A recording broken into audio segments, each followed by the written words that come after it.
Hello, and welcome back to my channel. So in today's video, I'm going to be showing you what I would keep in my makeup bag if I was not a beauty YouTuber, if I didn't review makeup for a living. These are the products I feel like I would have downstairs on my vanity. And I wanted to make this as realistic as possible. Like, I know I'm not just going to own one foundation if I'm not reviewing makeup, because I still love makeup. I still like to create different looks. So this would be like a full makeup bag for a beauty lover. Not only that, but I kind of show you my everyday makeup routine and how I use all of these products. So without further ado, let's go ahead and get right into it. All right, first up for primer, this is probably not going to be a surprise to anyone, but it is the Milani Rose Primer Prep and Hydrate. One of the most underrated products, period, and probably my #1 favorite primer, and has been for years. This has hyaluronic acid, niacinamide, vitamin B5, and it's infused with rose stem cells. It comes out in this really pretty rose color, and I put too much on there, so I'm not going to use all of this, but this is just a great way to prep your skin. If you have normal to dry skin, this is a gorgeous primer. It adds a beautiful radiance and it really helps your makeup last a lot longer. It feels like a lotion, but then it dries down to a really silky feeling. All right, next up for my base. Because this is a realistic what I would have if I was not a YouTuber, I wouldn't just have one foundation. So I narrowed it down to 2 because I would most likely have like an everyday foundation and a full glam event foundation. So the one I'm not going to be using is the full glam one, and right now this is my go-to, the Catrice True Skin. This is a really long-lasting foundation. It has like a semi-matte finish, but it's still very hydrating. Definitely have this in my makeup kit, but for every day I would go in with this one. You guys know how much I've been talking about this, how much I love this. This is the Sensitive Skin Serum Foundation by Neutrogena. This also has provitamin B5 and it's made for sensitive skin. I have mine in the shade Medium 1. You want to shake it up really well, and then it has a dropper style applicator, and I just drop it straight onto my face and then use a beauty sponge. This is the one by AOA Studio, to blend it out. And you can see it just provides a really beautiful sheer coverage and leaves your skin looking like skin. I wouldn't say this has a super radiant finish to it. It's a very natural finish. If you use a very small amount of this, this can be a super sheer product, but you can also build it up as much as you want. Because I'm still gonna go in with a liquid bronzer slash contour and a concealer, I feel like I just need a very sheer wash all over my face to even out my skin tone. And then I'll let those high coverage products do their job rather than putting a full-on mask all over my face. Next up for concealer, this was really hard because there's so many concealers that I love right now, but we went Neutrogena on the foundation, so I decided to go Neutrogena with the concealer. This is the Radiant Cream Concealer with peptides and antioxidants, and I have mine in the shade Light 2. This comes in super light shades. Like, this is extremely light, and there are several shades lighter than this, so if you typically have an issue with finding concealer's light enough for you, give this one a try. I'm just putting a small amount of this all over and blending out with that same sponge. I feel like this has been a go-to of mine for so long. I know I'm not gonna get sick of it because I haven't, and it's been years. It provides beautiful coverage, but it has a nice radiant finish to it. So I feel like it's really good for every day where you want your skin to look like skin, and especially in the winter when you don't want that under eye area looking super dry. Again, I wouldn't just have one concealer because even though this is a scaled back version of what would be my makeup bag, I still love makeup. So right now I would have the Sephora Best Skin Ever concealer in my makeup bag and take the coverage of this one up a notch. And that would kind of give me an in-between everyday and full glam, or if I wanted to go event style full glam, I could pair the two of these together. All right, next up for my liquid bronzer, I have been reaching for this every single day and I've been absolutely in love. It's the Milani Conceal and Perfect in the shade Ginger. This is just such an easy product to work with. You can't really go wrong with it. And I put a lot of this on and it still blends out so beautifully. So I'm just gonna put this kind of on the high points where I would naturally bronze, and then a little bit of a contour down the nose. And like, it looks very intimidating, but you guys, I have been using this every day and it is just foolproof. And sometimes I even add more. So I'm gonna use the same sponge to blend this out. And I feel like doing the nose just helps kind of shape, but also when I tan, I definitely get a tan right here. And I feel like it looks weird for only the outer part of my face to look like it has some sun. And then I just kind of bring it up towards my eyebrows. And then using that back of the sponge Do you see how easily that just blends out? It started off looking a little bit crazy, but then it just effortlessly blends into that serum foundation and just looks very natural. And because I'm wanting to just warm up my face, I'm not worried about creating like a super sharp chisel or anything. I just want my overall complexion to look like I've been in the sun. And I know with my everyday makeup, I want to have the option to use all cream-based products or all powder-based products or layer both of them. So that's what I'm going to do. I'm going to layer cream and powder. And if you're going to a wedding or doing something where you want your makeup to last a really long time, I definitely recommend trying this. Laying down a liquid bronzer, a liquid blush, a liquid highlighter, and then going over that with powder versions of everything. And that's gonna make all of those products last a really long time. So for my cream blush, of course, I'm gonna be using my Honest Beauty cream blush in the shade Rose Pink. This is a ride or die type of product for me that I have never heard a bad thing about. It is just one of the most beautiful blushes, one of the most wearable colors, and a beautiful buildable formula. I've been kind of bringing my blush up and mixing it in a little bit with that bronzer color to give it even more of a sun-kissed look. All right, and then for my cream highlighter, I'm gonna use my Flower Beauty Day Glow in the shade Stunner, just on my finger on the high points of my cheeks. Add a little bit more of a sheen right there, and then bring it up above my brow. All right, so that is like cream liquid products done. Next up, I would go in with powder. There's two I was between for my pressed powder, because I would keep a pressed powder and a loose powder. And for the pressed powder, I would either keep this one, this is the Flower Beauty, or the number 7 Lift and Illuminate, but I keep hearing from people that that's disappearing from their Target and becoming harder and harder to find. So I went with Flower Beauty. This is in the shade Nude L23. This is the perfect under eye brightening shade for me when I'm a little bit self-tanned, because it's not too bright. And I'm gonna take that on this Amazon powder puff and just really press that into my skin where I wanna minimize the appearance of my pores, which is right under here. And you can just immediately see the difference on the two sides of my face. This really airbrushes everything, but it doesn't make it look dry at all. And I'm gonna do the same thing on the other side. And then on my chin, forehead right here. Now for my loose powder, I love this Wet n Wild Photo Focus. This is a great mattifying powder. It comes with a ton of product. It's really affordable. And I like to just take a really fluffy brush with barely any powder.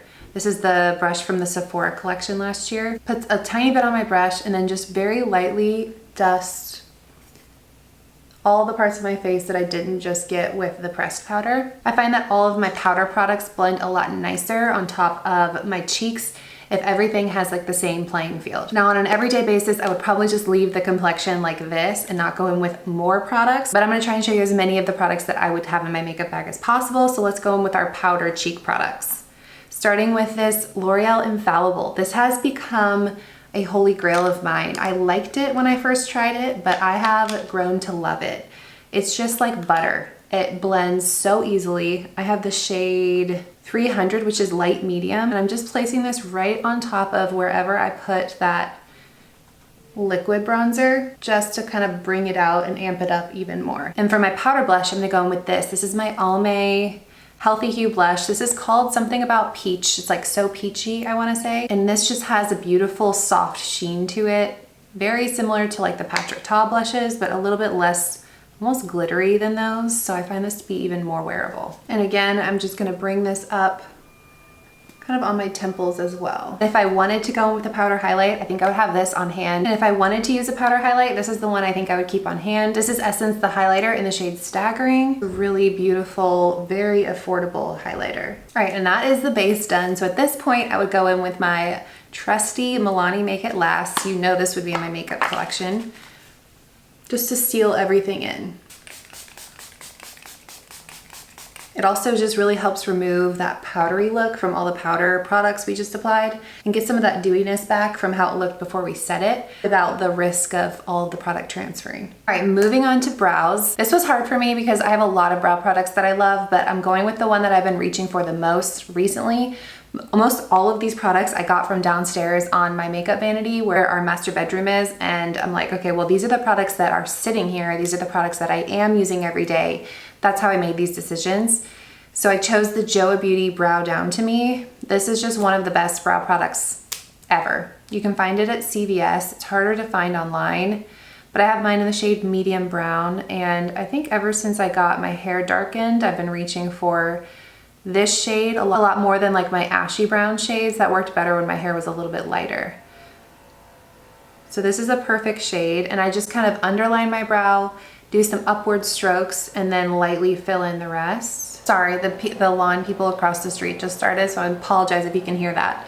But now I'm just gonna comb these through with a spoolie and really soften any of those lines so it doesn't look like there's any drawn on lines. And then for the easiest decision of the video, my NYX Thick It Stick It. This is in the shade Brunette, so I went darker on this too ever since I darkened my hair. On an everyday basis, I would honestly probably skip the Joa Beauty brow pencil and just use this. This is just a brow product that I will buy time and time and time again. No product holds my brows in place better than this, high-end or drugstore. All right, next up for eyes, I decided to go with the ColourPop Your Golden palette.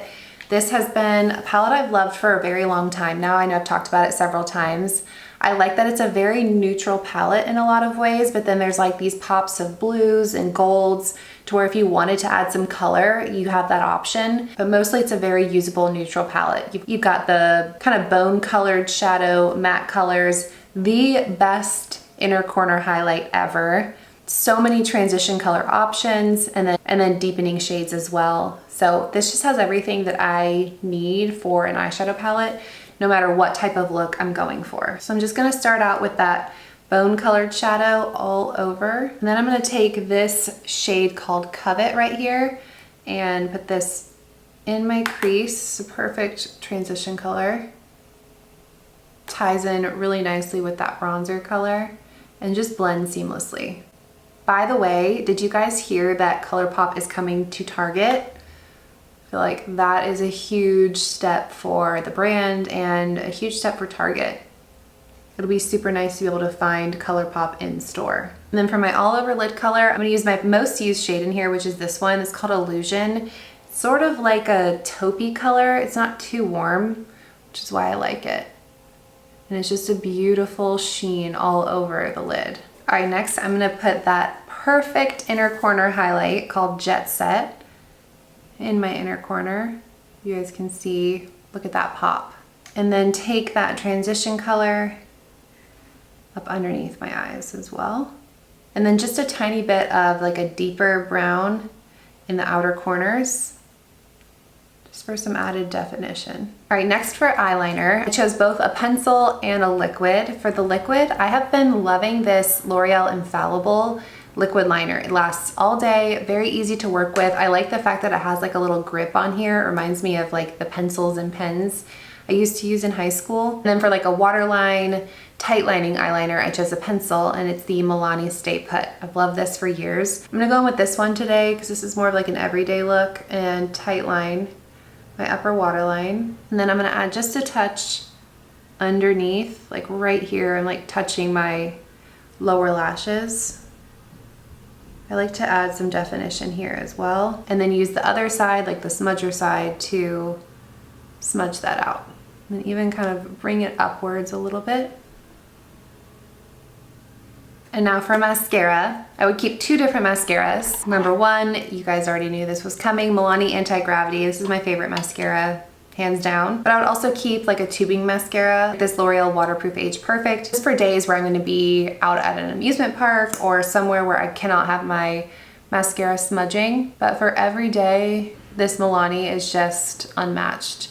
Nothing makes my eyelashes look like fake eyelashes quite like this mascara. So I apply a couple of coats and then I wait for it to completely dry, and then I do a nice curl. And that curl will not move all day. Even though my lashes are really straight with this mascara, once I curl, that curl will not move. All right, while I wait for that to dry, I'm gonna go in with my lip products. And the lip liners I would keep are the LA Girl Shockwave Nude Liner. This is one of my all-time favorites. This is in the shade Sandstorm. It's just a great like everyday true nude. I would also keep my Milani Understatement in the shade Toffee. This is a great kind of like 90s lip color. It's a perfect brown. Then I would also keep one of these. This is a new find for me, but I am so impressed by these Catrice plumping lip liners. This is in the shade Polite Rebellion. And I have been using this every day since I got it. It's more of like a pinky shade. So you've got a true nude, a very dark brown, and then like a pinky nude. So I'm gonna use this one today because I really have been using it every single day. It just glides right on and it's very long lasting. And I just kind of color in the sides. And then I either go in with a lipstick, or what I've been doing more frequently is going in with a lip mask, like this one by Milani. I love the one by Milani. I also love the one by Burt's Bees. So since I'm going with a clear mask, I like to just kind of smudge this lip liner out so that it kind of stains my entire lip. And there's not a clear line where the lip liner starts. It almost looks like I'm just wearing a lipstick. And then I layer this on top for just some hydration and shine. But as it fades, that lip liner is a waterproof, long-lasting lip liner, and that color will still be there. It's just a really easy everyday lip. The products I would also hang on to would be my Maybelline Superstay shade Peachy. This is one of my most reached for lip stains. I would also keep my L'Oreal New Confident lipstick and my L'Oreal Glow Paradise lipstick. This is in the shade Pastel Exhalation. And then for my lip gloss, I would keep my Milani Champagne lip gloss. This has been ride or die. I'm gonna layer this on. Just a beautiful nude gloss that is not sticky at all. I'm just gonna push my lashes up because I feel like the mascara is not fully dry yet. This is like an alternative to curling it. All right, and that is the finished look. Kind of how I've been doing my makeup recently and the products that I have been using. And I feel like this could make a very cohesive makeup set, not just like a makeup set for beginners, but a full-on makeup set for someone that's very into makeup. I feel like you could create almost any look with these products, and these are some of the best products out there, in my opinion. So I hope you guys found this video interesting or helpful. Don't forget to give it a thumbs up if you enjoyed it, and subscribe to my channel while you're here, and I will see you guys in my next one.